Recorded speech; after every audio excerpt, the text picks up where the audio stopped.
Today is June 1st, 2011, and we're talking to Conrad and Linda Bowers.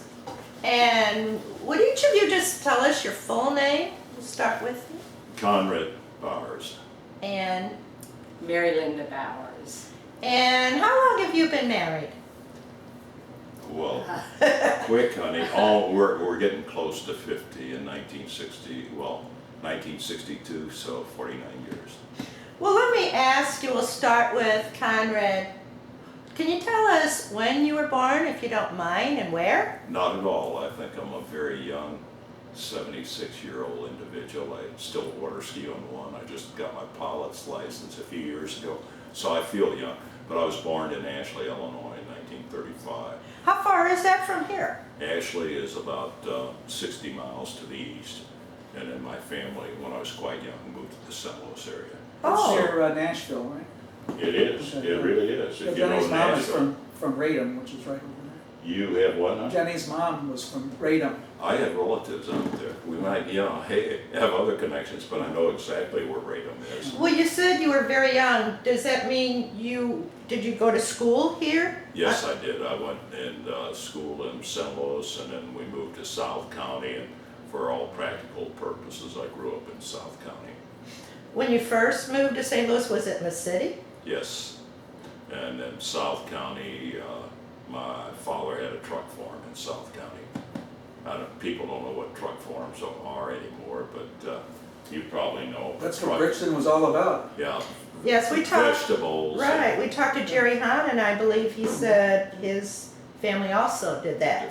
Yeah, and my father also had peach trees, and it's kind of a hobby with me. We actually have 6 out on the side. Linda doesn't care too much for them but I really, peaches, they take a lot of care of. Yes, aren't you always fighting off the natural elements like the squirrels and birds and man against nature? But they require quite a bit of attention, spraying and all. So, Right. So raised in South County, went to Well, high where school did you go in to high school? Melville. Oh, okay. It was a country school when I was there, but I think there was less than 60 in my class, but now there's thousands. And you graduated from Melville? Yes. And then what did you do after graduation? I went to school at Cape for 2 years because pre-engineering was very inexpensive at that time. You could make enough money on the weekend to pay your own way. So I went to Cape. It was Southeast Missouri State then transferred to Rolla and graduated from Rolla in 1957 as a petroleum engineer. Okay, well, let's transfer now to Linda. And Linda, where were you born? I was born in Independence, Missouri. And we lived there until I was 5 years old, and then we moved to El Dorado Springs, Missouri. Where's that? Southwestern Missouri. Down About Highway 100 71. Yeah, about 120 miles south of Kansas City. And I grew up there, went to high school there, graduated from high school in El Dorado Springs. And how many, may I ask, were in your graduating class? 100. So Okay. it's as big as his, maybe Larger. bigger. Okay. So, but and then I went a couple years, to Warrensburg and went to Columbia. Then I transferred to University of Missouri, and that's where we met. We actually, after I graduated from Rolla, I worked in the oil fields for a couple of years and went back to school and got a master's in math at Columbia, Missouri University, and also a wife.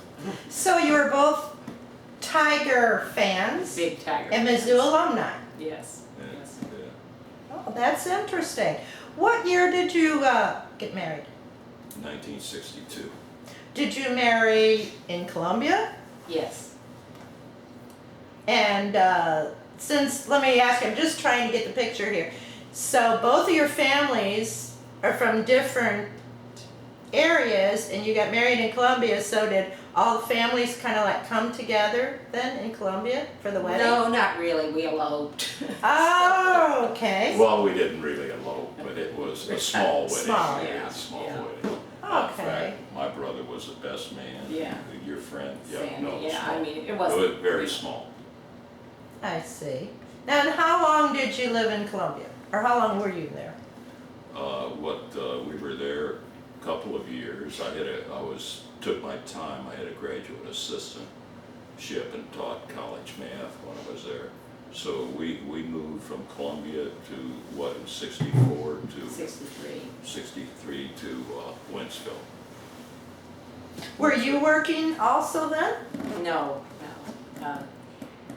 I stayed home until all the kids, were grown. We had, our first son was born in Wentzville in 1963. What's his name? Brian. And then we moved over to Carrollton when he was just under a year old in 1964. You said you moved to Carrollton. What prompted the move to the St. Louis area and Carrollton in particular?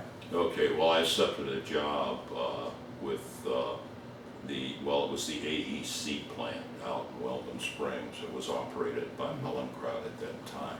And so when we moved, we wanted to move close, and so we moved to Wentzville. And I got to know people from the area, and a friend that was working at Weldon Springs lived in Carrollton, suggested Carrollton. And we drove over one Sunday, and the following week or two, we bought a house. Well, the first Sunday we couldn't find it.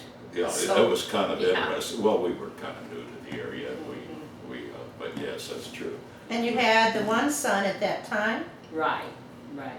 And so you moved to Carrollton, and what was your address?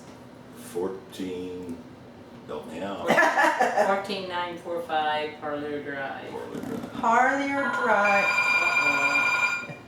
Would you want to get that? So we stop the tape? No, we'll let it go. Sorry about that. That's okay, this is live. We always forget about it. Yeah, but, yeah, Parlor. Can you tell us, just for the sake of people that wouldn't be familiar with Carrollton, where Parlier was located? It was part of the original subdivision, and it ran off of Woodford Way. No, I'm sorry, it ran off of Bonfils, just a couple of streets further north than Woodford Way. But it was the original, Carrollton's were such an interesting, Carrollton's, was one of the first contained subdivisions in the country. They had everything from a school, church, to the shopping area. But the original subdivision, was Carrollton, but then we had Carrollton Oaks and Carrollton. There are 3 other subdivisions associated with Carrollton. When it was completely done, there was over, 2,500 homes. It was quite the area. Do you want to join us again?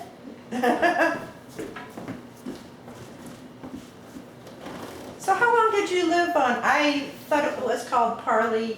Parlier.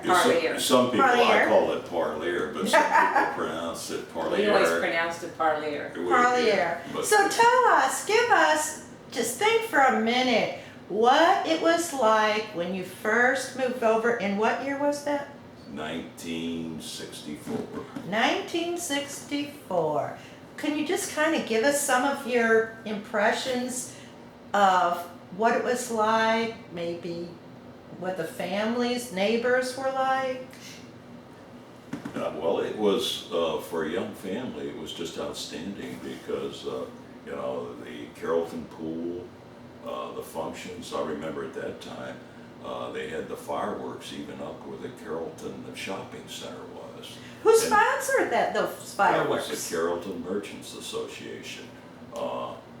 The Telshers were a big part of it, and then the city got involved, and then it was moved over to Freeborn, and then to BMAC. At that time, the first year, we just walked down, to the shopping area. It was there, but yes, but it was, it was just a self-contained community, and it was great place for the family, the kids. They had friends all in the immediate area.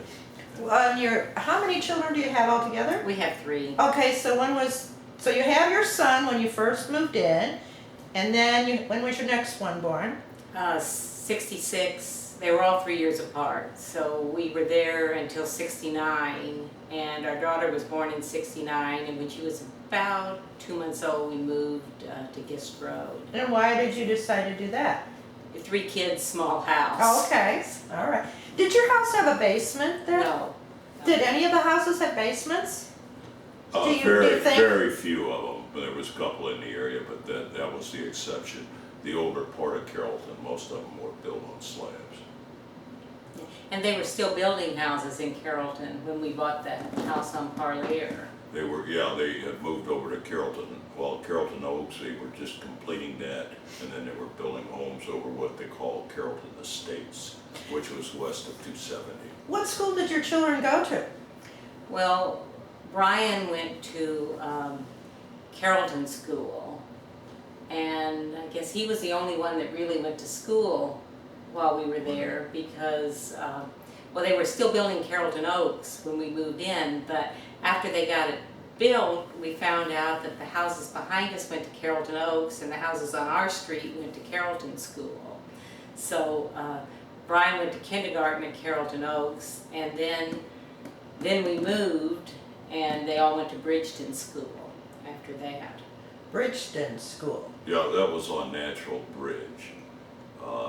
Natural Bridge, just east of Fifi. Can you place that a little bit more in present day? What is there now? A runway. Not really, but it's airport property. But you know, Fifi crossed Natural Bridge, and there was was it Lar? What was the name of it? Klaus. Klaus's. It was Lowry's before. Yeah, Klaus's Market there at that corner and the service station. But that was Fifi and Natural Bridge. And of course, And a little bit east of that was Lindbergh and Henry VIII, I think. that's people correct. would Correct. consider And there was landmark. a big apartment complex down there called Park Orleans. Sure, my in-laws live there, and I used the preschool that was on that corner. I forgot the name of that. There was a preschool right on Right, that. exactly. And I'm trying to remember the names, but yes. It's I okay. remember. You know what? Please don't get hung up on any dates and names. We understand that we can't just put our finger on all this information. That's fine. We're just trying to get an idea of what the area was like. And so you moved on Gist Road. Yes. And Gist Road, was it really developed, or how would you characterize Gist Road? Well, it was, you know, it bordered the Carrollton subdivisions, but the lots were much larger. So it wasn't really a subdivision. No, it was house. not. The lots were larger. In fact, there was one farm on the corner yet, the Mandeville place, because we bought some additional property from, so I could have room for my peach trees. I actually had a little peach orchard there. You remember that, 12 trees? But, you know, it was kind of interesting. But Gist Road, and there's a lot of stories there. We bought that house, and later on, as we move on, we'll talk about the airport. But the director, you know, used to tell me that, hey, you knew the airport was there when you bought your house. Well, I knew the airport. In fact, I went to this house, and I sat there and I said, we can live with this. But then they moved the airport closer to me. You know, I didn't move close to the airport. It moved closer and closer, and finally took that house. But yeah, Gist Road, we actually had 3.5 acres there after I bought additional property from Mandeville's. But it was, you know, really just part of the area, but the lots were larger, and people, you know, wanted larger lots. Can you tell us some of the names of some of your neighbors that we might recognize? Sure.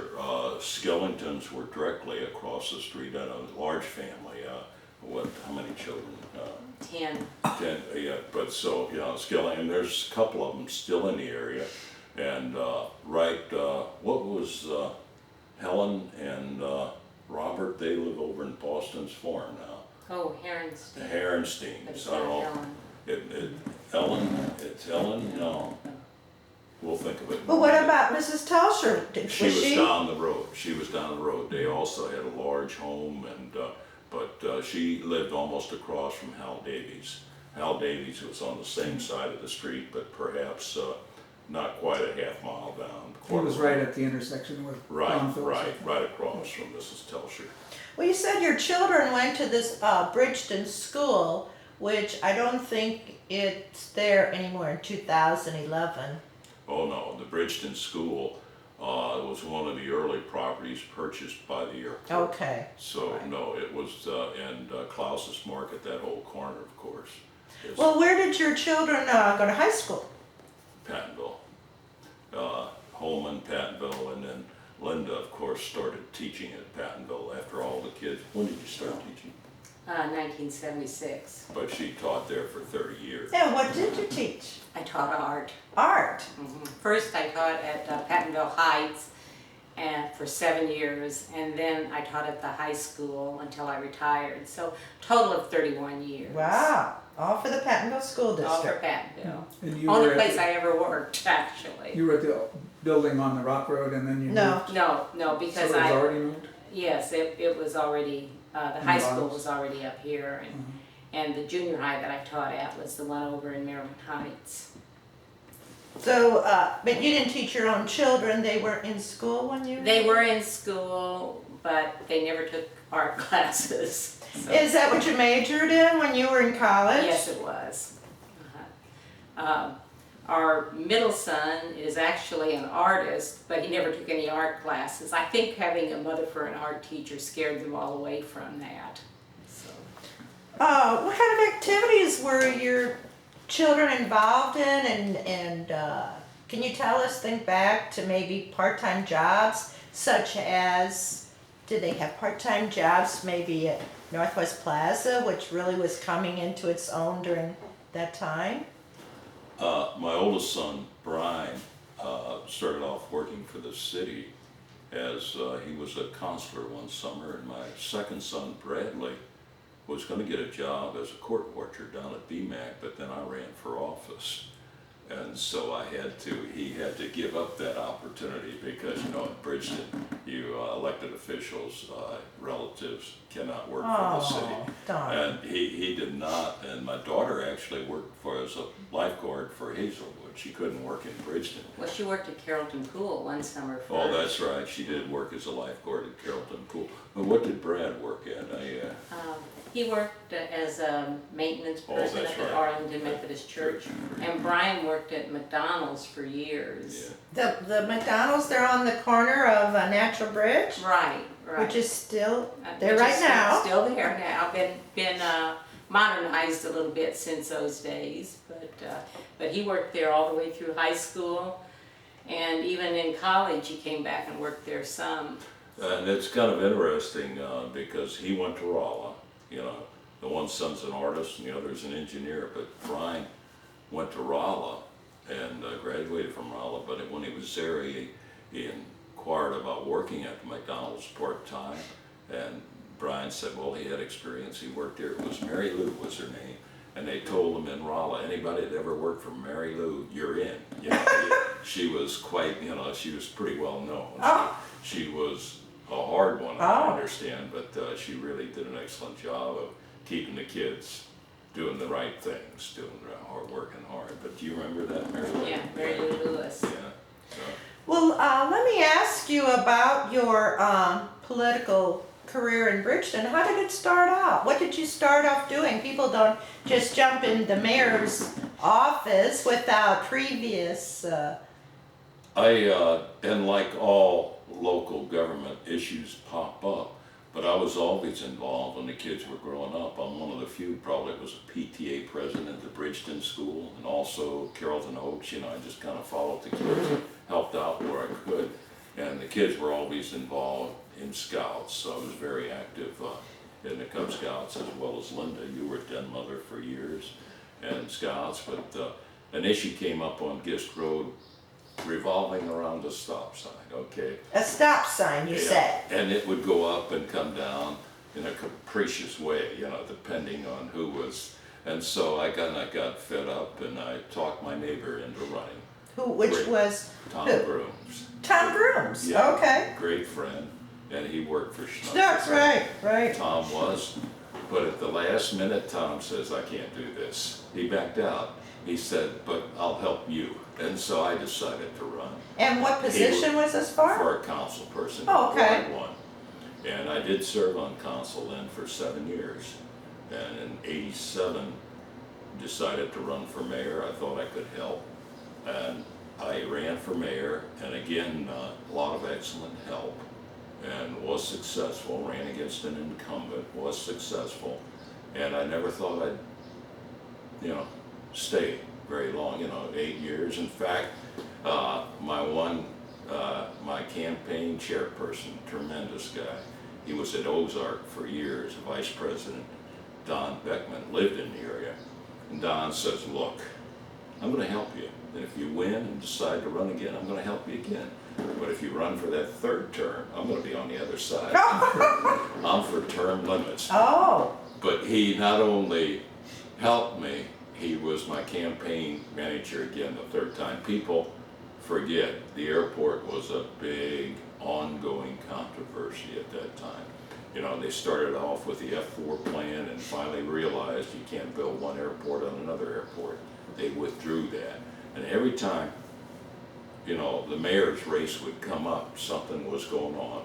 And in 97, I guess it was it was 97. And, you know, maybe we talked since then, of course, I would have dropped, because everything was beautiful. They, you know, withdrew the F4 plan and all, and we were moving along, but then they announced the W1W plan. And you remember, and it, you know, it's a shame some things cannot be captured. And, you know, I'll never forget, you know, the bad organization, all the involvement by citizens groups. what does that stand for? That's an acronym. Bridgeton Air Defense. And I mean, there were so many people active in that. And we took an approach in retrospect, might have not been the best approach, but it's the only thing we could do. You know, a city cannot spend money for a political activity or to encourage a vote. So we could not, you know, spend money like bad, far bad, in a PR effort. We could only spend for litigation. And we spent quite a bit. I had all 8 council people that supported the effort at that time for litigation, and we had a strong case. But anyone that follows the legal environment, rules change. And, you know, they came up with the whole, you know, you can look at this situation now, look at the runway, and we go back and we were right. You know, we were right, but hey, our approach is we move on. Who cares? It doesn't make any difference. The runway's there, and the best thing we can do is be successful as a city. And I think we have been. I think we've been very successful. When you talk about losing 2,500 homes to the airport buyout program, and to remain as strong as this city is, I feel so good. You know, but here I'm going on. No, that's fine. But Tell us, what makes Bridgeton so strong? For, like I said, for the people 20 years from now, what has made Bridgeton strong? Involvement by people. I can't emphasize that enough. My major task, I think, as mayor, is to get people involved. And we have something like 13 commissions, over 150 volunteers, and they are volunteers in every sense of the word. You know, you're volunteers. And the mayor, people want to help, but they won't step up. You know, you got to go out and ask them. You know, I asked you to serve again, I asked you, Joe, to serve again, people, and they want to help, but they have to be asked. And so I look, but that makes Bridgeton strong, just the volunteers. And it's a great family community, and I've made this statement so many times. We're like a small community, but we have all the advantages of a metropolitan area. We do. We have all these. We live right next to the busiest intersection in the state of Missouri. Which is? Highway 70 and 270. You know, it's part of Bridgeton, and we have so many things here. We can just, you know, travel anywhere in the metro area just because of the access that we have. But again, involvement by individuals, and there's so many families. We are in our third house, but I know other families, I think they're a little bit more sensible, you know, where they'll start off and the family grows and they move to the bigger house, and then they go maybe to a condo. Here we went from a small house on Parley to a large house where I thought we'd live for a long time on Gist Road, and then we moved here. Well, And when you say here, can you tell us where here is for the sake of the people that This may not house know? here, and if I can take a minute again, and I don't mean to dominate, this lady here has so many stories and I could tell. But when Bridgeton, they took our house on Gist Road, Who's that? the airport, the city of St. Louis, the airport authority, of course, and we had a little struggle, but you know, they had the law on their side. And there's so many issues here. where they could use eminent domain, even though it wasn't in the city limits of St. Louis. There were so many legal issues. But anyway, they took the house, and my sweet wife of some 40-something years, and I said, Linda, we're not gonna run. They're taking the house. We're gonna stay in Bridgeton. You just go buy any house that you want in Bridgeton. Any house you want. You know, at that point in our life, we could have done so many things, but you just pick out any house that you want, and we'll buy that. And you know, there was a display home right behind us. Which is what? What is the area right behind you? Beaverton, Harmony. Harmon And Estates. if you take a picture of that, the tornado wiped it out. It took that display house. But, you know, it's a real shame. But I told her, and Mrs. Telsher, if you haven't interviewed, you probably will. Mrs. Telsher was in real estate. And this house, you know, it was always kind of an interesting house. It was built as a solar house some 25 years ago, but it was in sorry shape. And Linda's saying, well, hey, I just want to look at that house. But she worked with Mrs. Telsher. They came over and looked at this house, and she said, this is the house. And I said, no damn way. And like I said, we were married 40 years at that time, and that next year was difficult. But we're living here, so that ought to tell you something. But I shouldn't say this, but it really got pretty bad because I said, okay, you know, I made that statement, we're gonna buy it, but we're gonna offer this much. And Linda said, no way, you'll make them mad, they'll never talk to us. And I said, okay. Yeah, I said, okay. But we did, we bought the house. And what is the address of this house you are in right now? 11543 Old St. Charles. Old St. Charles. Yes. And but we, of course, more than doubled the size of it. Like I said, most sensible people, as they get older and the kids move out, you go smaller. And here we are with a house, 4.5 bathrooms and 2 people. Eh? And there were no more children living in this house? None of your children lived in this house? But you always need room for grandchildren. Well, they do, and it makes me feel good because people come up and stay, you know, and that's great. It does make me feel good. But Well, let me ask you, are any of your children still in the St. Louis area? I'm kind of confused of where are they? Well, our older son Brian lives in Scott City, south of Cape Girardeau. He's married and has 2 children. And then our middle son Brad lives down on South Grand. He has a big old house that was built in 1904 that he's Wow. renovated. And our daughter Adrian lives in Ladue, and she and her husband Tom have 2 children. So we have 4 grandchildren, and they all enjoy coming here. It's a nice house for grandchildren and having people visit. Well, we know, unfortunately, let's talk a little bit about a very natural disaster that happened to our city this spring. And it was right on, in April, on Good Friday evening. And for the sake of posterity, maybe we'll just talk a little bit. And you had so much direct connection being in your job as mayor for our city of Bridgeton. I think we should talk a little bit about that. And so a tornado came through, and it started over here, kind of Maryland Heights, correct? that's correct. And it kind of moved here into Bridgeton, just about right over your head, and did some damage to this house, correct? Yes. But then it went right through your backyard, it looks like, and it just completely devastated. How many homes would you say?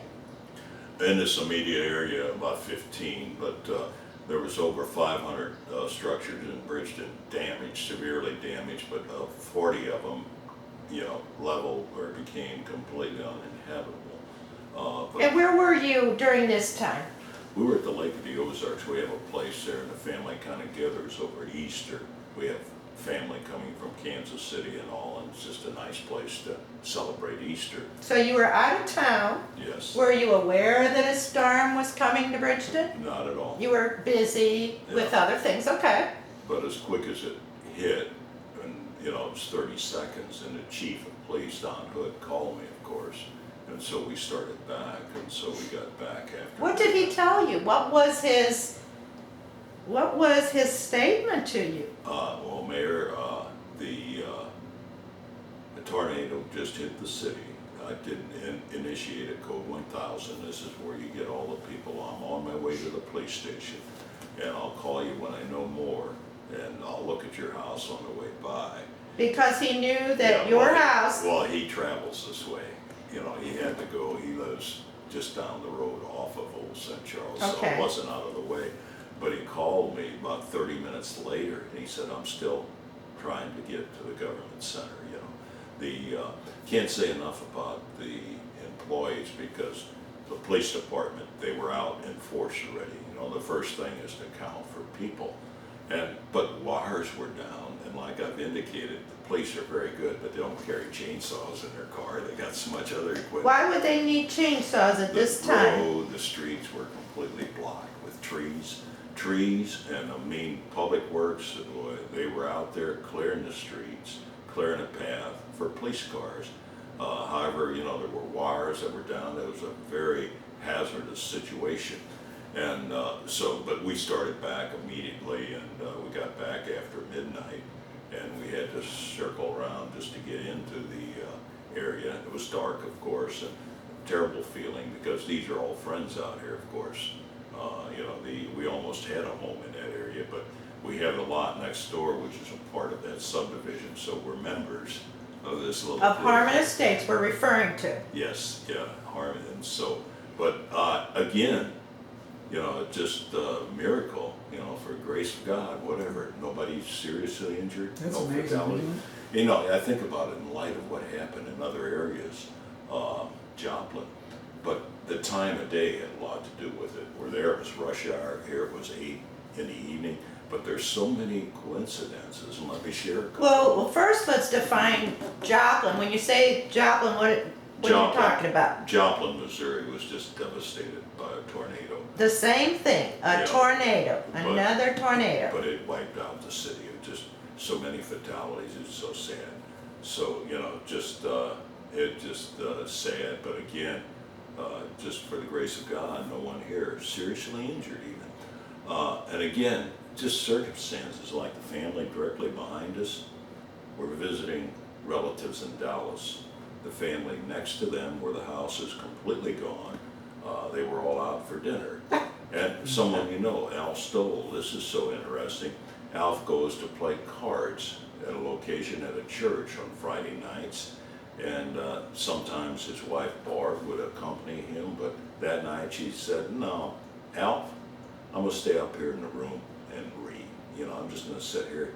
So at the last minute, she decided to go. Oh, And if she would have stayed in the house, you know, but then again, you look, Mary Hyman, that lives right down the road here in Old St. Charles, she was sitting in a recliner, and another neighbor found her, Corey, this Brenneman up a couple of streets. She was still in the recliner with one wall standing right aside of her, everything else gone.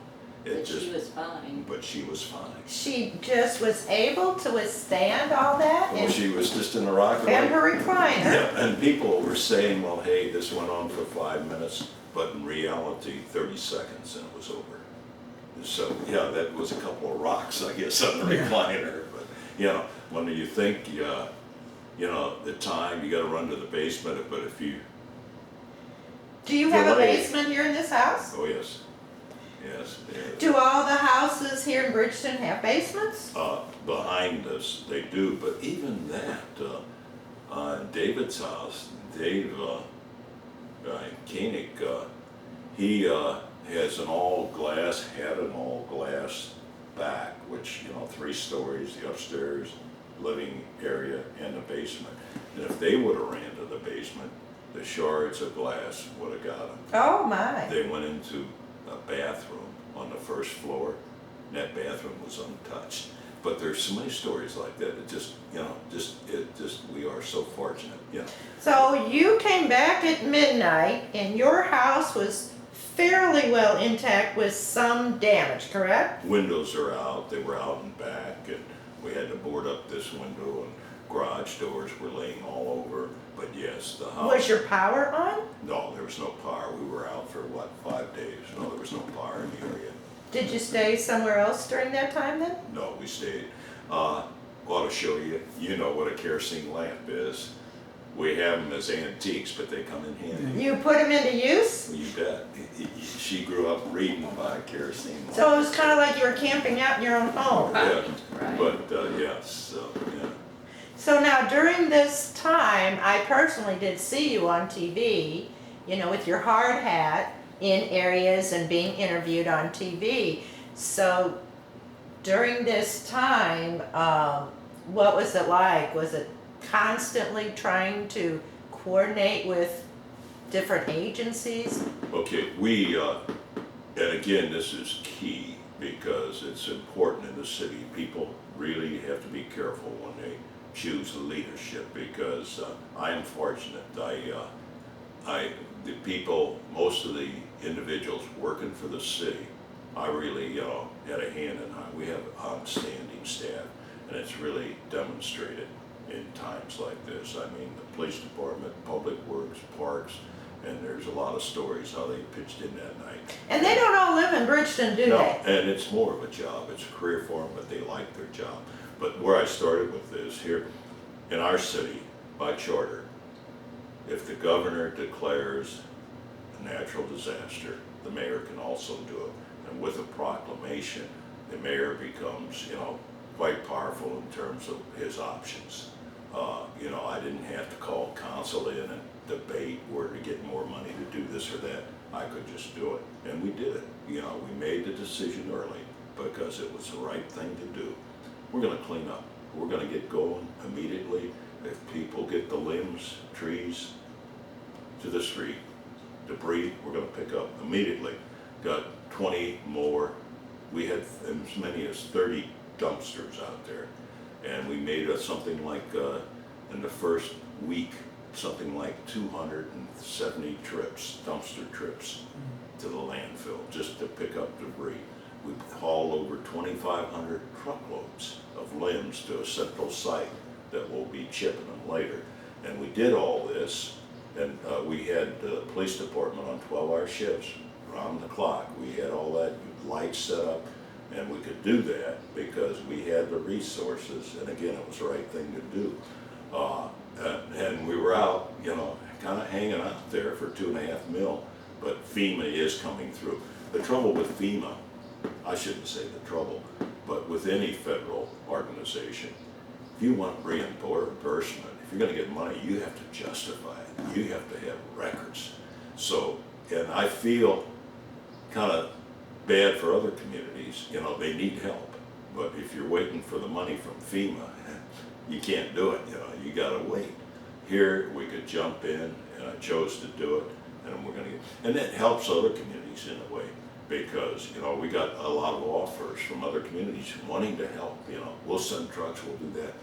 No, Bridgeton is fine, but please help Berkeley, please help Ferguson. They need it right now, and we were able to, so we help in a lot of ways, even though, because we could, ourselves do so much. Thank goodness. Mayor Bowers, let me ask you something. Comparing the work, the hours, the agony you went through with the airport buyout and the agony that you went through with this natural disaster, would you compare one more of a headache than the other?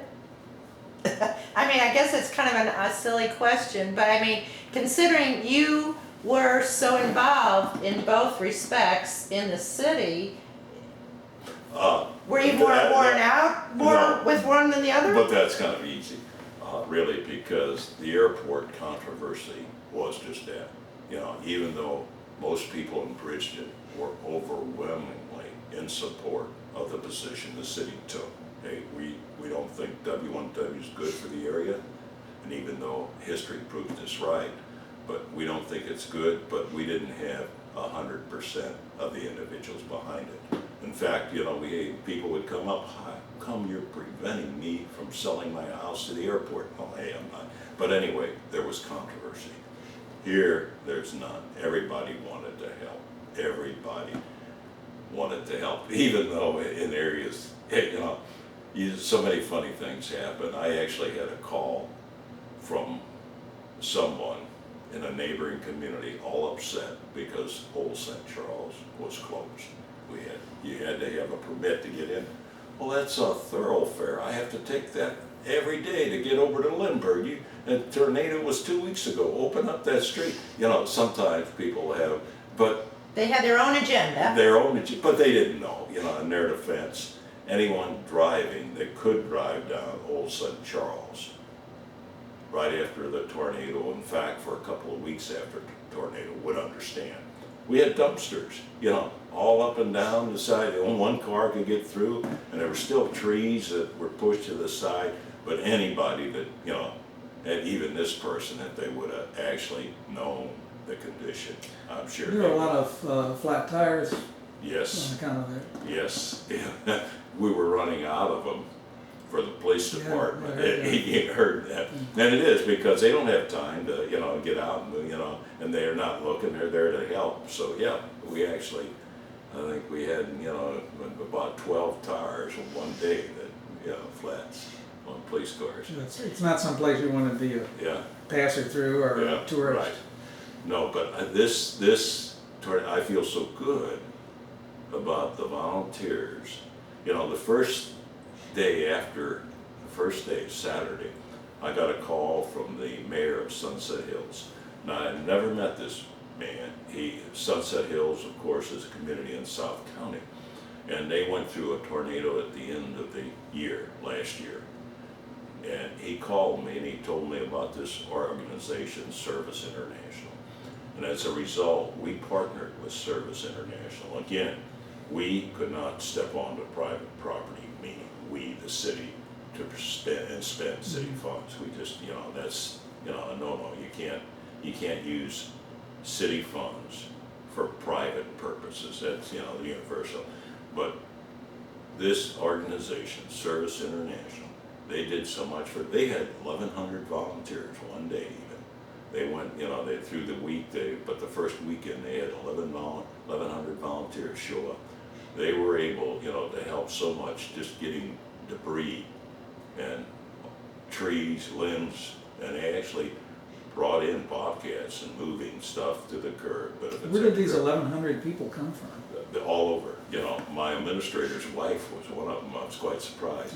People that, you know, and so many of our own citizens stepped forward, and yeah, they local and some, and I mean, I got calls from people, churches primarily, in northeast Missouri that wanted to come down and help. One day I was over, they had their staging area by the Grace, you know, church up there. And I went up there and it was so interesting. There was a group of Amish people from, and I mean, they work, I don't know, they don't have TV, but they got the word, and they were there volunteering with Service International. Will Bridgeton still be able to have all of our activities go on as usual? The summer activities, the day camps, the swimming pool, the parade, will that all be able to go on as usual? As usual. It's just because of the excellent volunteers. You know, you of course are involved with the Historical Commission, but we have special events, and again, this makes Bridgeton a little special because of all the excellent volunteers. Well, you know, 10, 15 years from now, of course, this tornado will be a thing, a historical event. And was there ever another natural disaster that hit Bridgeton that you know of? We've had a few over the years. We were here in '67 and there was a tornado. In fact, where we lived on Parlier, I know I had to put on a new roof and it damaged the structure, but nothing to the extent that this one. There's been a few plane crashes. Really? Yeah, and you remember the National Guard jet went down over off of Gist Road. We were living on Parlier, so that was in the late '60s.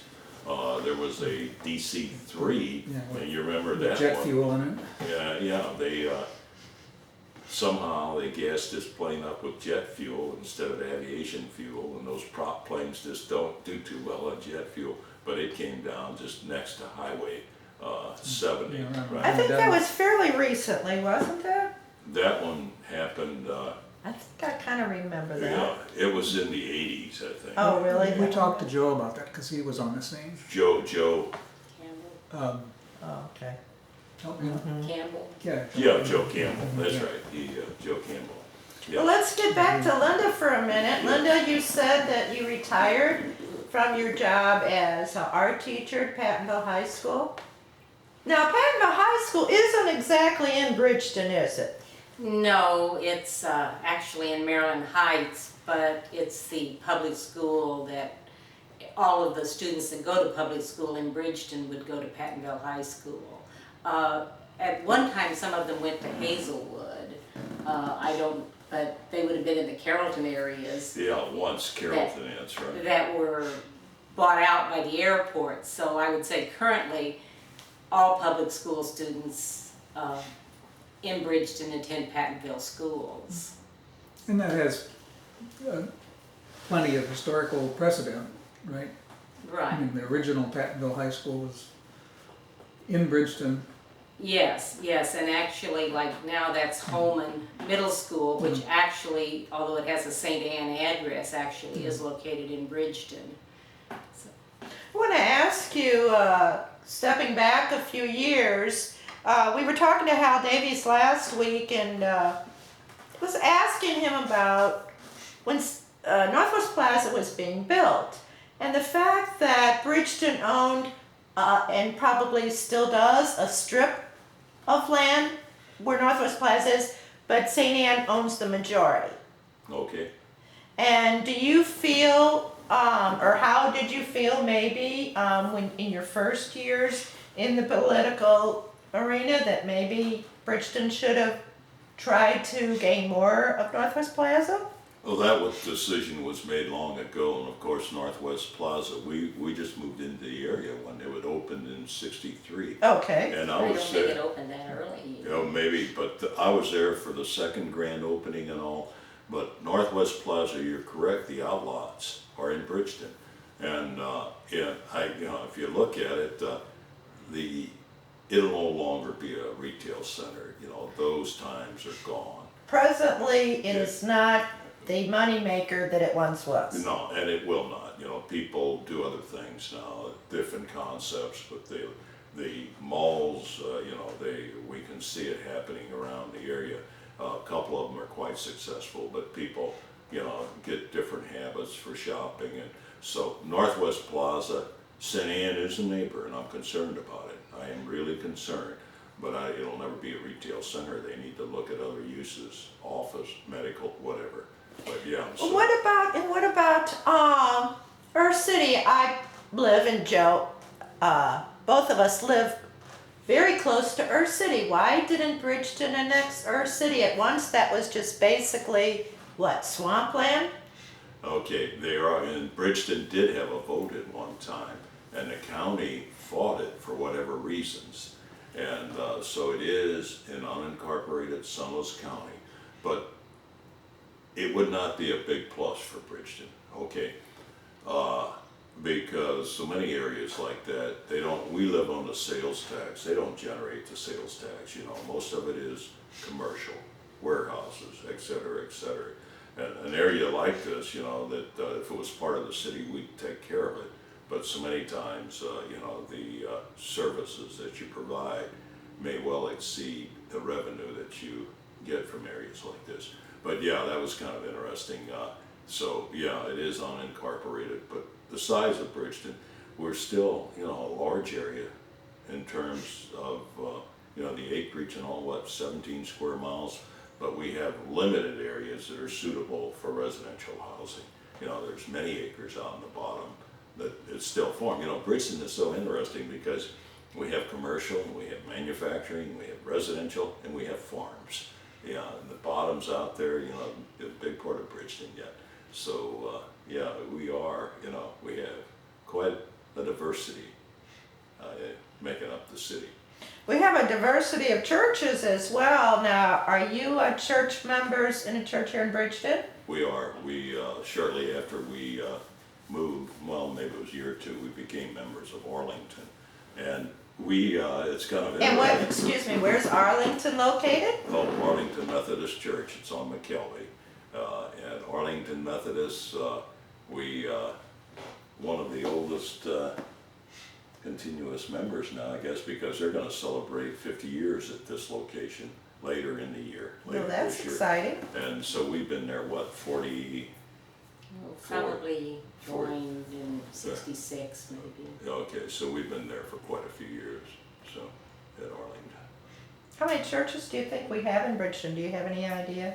I knew at one time, because we try to keep, just a list where we can mail, but I'm not quite sure, smaller churches, are having a difficult time. There were two right in the area, and that they, really kind of folded, but then somebody else stepped forward and picked them up. The most recent one was a evangelical and reformed church just a little bit west of here, Bethlehem United, and their membership dwindled, and they actually sold it to another church that's doing okay, but now they are suffering from the tornado too. And That's a rebuilding. shame. And we also have a Buddhist and a Hindu. Yeah, this is kind of interesting. This is very interesting. Definitely. The Hindu church, and we were there for the opening, and it was really interesting. I have been to almost every church for some function, and I, take that as a compliment. They're here, they're inviting the mayor, politician, because they're expanding the church. So I've been to most of them, and most recently the Hindu one. That was very interesting. And where is this Hindu church? It was the former site of the Schnucks store, and they have put so much into that, and you kind of, you understand a little bit more about their religion as a result of this. And the Hindus were quite interesting. They believe in reincarnation. That's the one thing that really sets them apart. But some of their other beliefs, it just, it's most interesting.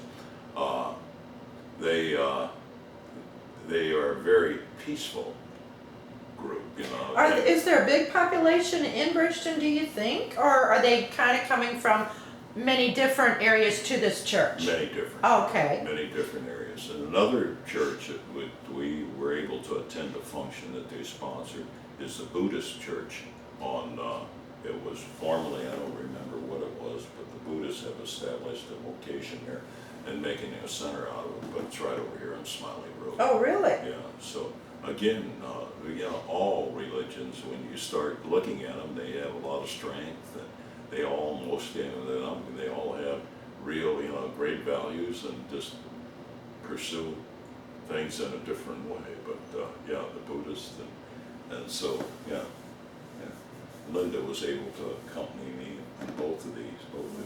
Very interesting. It is interesting.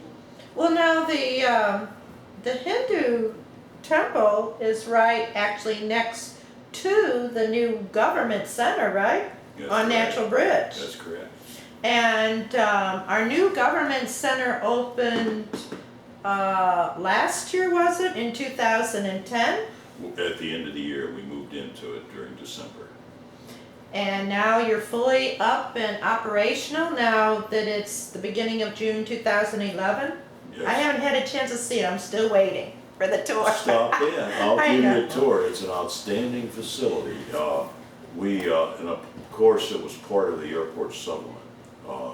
Funding for this came from the final settlement, and we had some leverage yet, some legal leverage, and we worked through this, and it was billed at a cost of around 12 mil.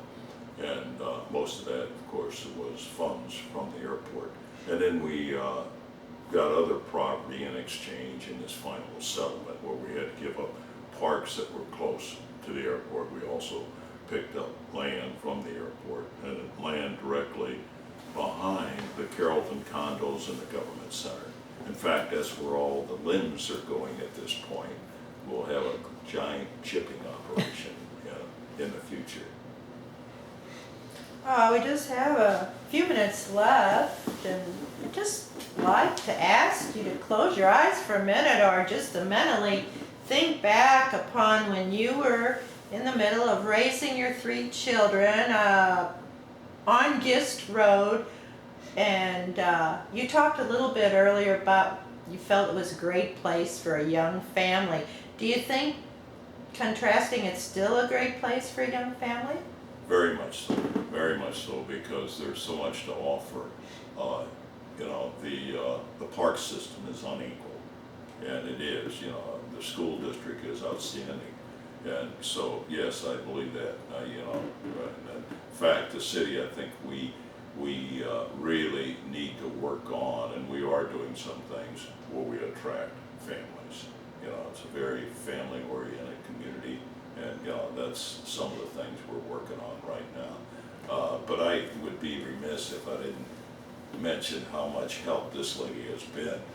Certainly when I'm running for office and all, she is not out meeting people, but her skills at preparing literature and putting things together and putting me in a good light is just outstanding. So she, even though it's been very hard on her, and I have agreed that, hey, you help this time and we'll travel after this one's over.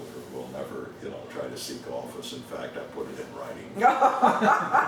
Well, thank you so much for letting us come to our house, and I think maybe we'll try and take some pictures. That sounds like a great idea. Yeah. Certainly, I would if you can get a picture of the Gist Roadhouse. Okay. We really, that one, you know, it's funny, we thought we'd be there forever. And, yeah, but hey, we're happy here, right? I hope so. It's beautiful. Yeah. You can